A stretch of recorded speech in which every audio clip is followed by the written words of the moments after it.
Kelly, welcome. Thank you for being a part of the program. Oh, thanks for having me, Dan. You know, Kelly, I was talking about this earlier, and I really believe with all my heart that your organization, First Liberty, the organization that God has allowed you to grow and work with, it is so critically important to protecting our religious freedoms. And it's critically important that believers around this country are supporting your work. We need, and I have a sneaky suspicion that we're going to need you a whole lot more in the upcoming months. And we need to make sure, folks, that First Liberty has the resources they need to fight the battles that we need them to fight. And we know that God would want us to be on the battles and on the front lines with First Liberty. So, you know, it's firstliberty.org, folks. I know a lot of you know about it. You've heard me talk about it many times. But I hope that you will support the great work that they're doing. Kelly, there's so many things, I guess, going on. One of the things that we want, that I want to hear is about the update on Bladensburg, if there's anything going on there. I know we're just waiting from your, based on your argument to the Supreme Court. What's happening there?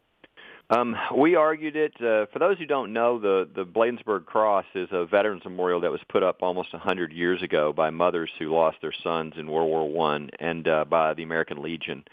And, it was owned by the American Legion. And years later, it's right next to D.C., so they built roads around it. And so the government took over the land because they wanted to control the roads. And in the process, they didn't want to disturb the memorial in any way, so they left it there. And then years later, the American humanists come along and file a lawsuit and say, hey, you can't have this Veterans Memorial because it's a cross on government land. And actually, the Court of Appeals found it after 100 years now. It's unconstitutional, and they even suggested cutting the arms off the cross as a way to not offend people. So we're at the Supreme Court. We argued it in February, and we'll probably get a decision in late June. So we're probably within the last month. And this is a huge case, not just because of this memorial, but because if they tear this memorial down, they've got to go into Arlington Cemetery. It's only 2 miles away, and there's large freestanding crosses there. And it would begin a religious cleansing around the country that I don't think people even realize how pervasive and how extensive it would be. And so we're trying to turn bad for good. We not only want to win, we ask the court to stop all of these ridiculous attacks, whether it's on veterans memorials or whether it's on, a nativity scene or a menorah. Or we said the founders would have no problem with any of these things, and it's really because of some bad case law back in the 70s that these attacks have been happening through all of our lives. And so we've asked the court to change all that. And so I would encourage your listeners to be in prayer, because I feel like we had 5 votes for that in the oral argument, but there's all kinds of, I'm sure, pressure and things going on. And so until that decision is handed down, we're not going to know what we get. But we could very easily have sort of the turning of 50 years of really bad, hostile, anti-religious freedom law turn to a very positive for the next 30 or 40 years, depending upon how they rule in this case. Folks, we really need to hold that up in prayer and, pray that these justices would really embrace the Constitution in a more powerful way than ever, because the last thing we need is a bunch of contractors with sandblasters in Arlington National Cemetery, or any other cemetery for that matter, sandblasting off crosses and I guess Star of David that might be on some of the memorials there. So, man, that's what could happen, isn't it? Yeah, it is. I mean, the Tomb of the Unknown Soldier itself says, known but to God. And again, our opponents would say, you can't put that there. And then there's large freestanding crosses in Arlington. There's a 24-foot tall cross of sacrifice given to us by Canada. There's the Argonne Cross. But that's just the beginning. Everybody listening has, crosses or a Star of David or something in their local community, and all of that would come into play. You'd see bulldozers and sandblasters everywhere. Wow. Well, speaking about that Veterans Memorial from World War I, something a little bit more recent, my era, I was a veteran of this era, and POWMIA memorial. Tell us about that.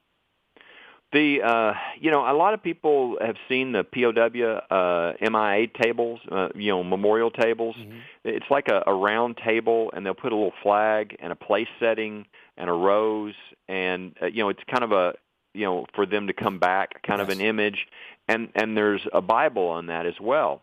And there's one in New Hampshire, Manchester, New Hampshire, that was donated by the MIA POW group there that we represent.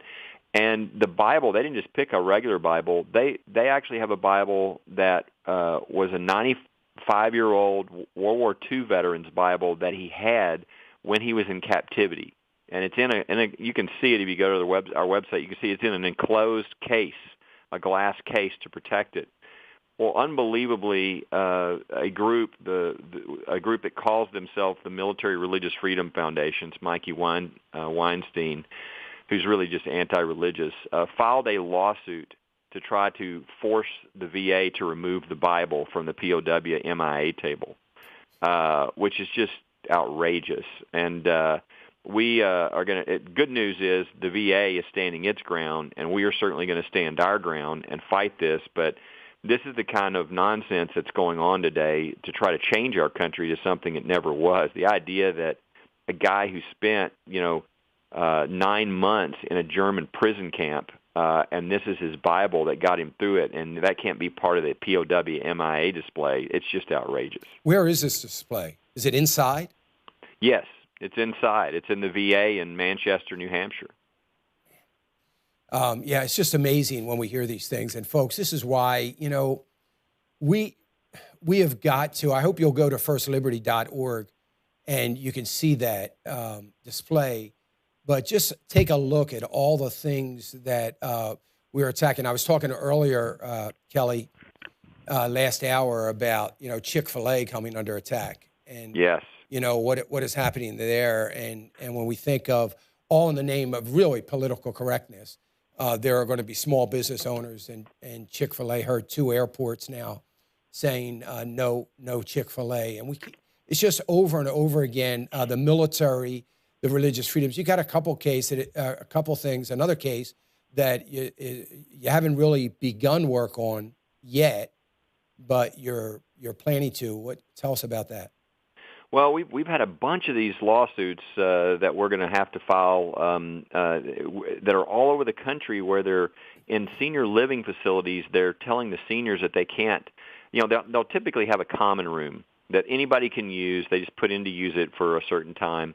And they're being told numerous places. We've got a case now in Virginia, in Florida, there's Michigan, there's cases in California, where they're telling them they can't use it if they want to have a Bible study, or if they want to sing gospel songs, or if they want to talk about their faith.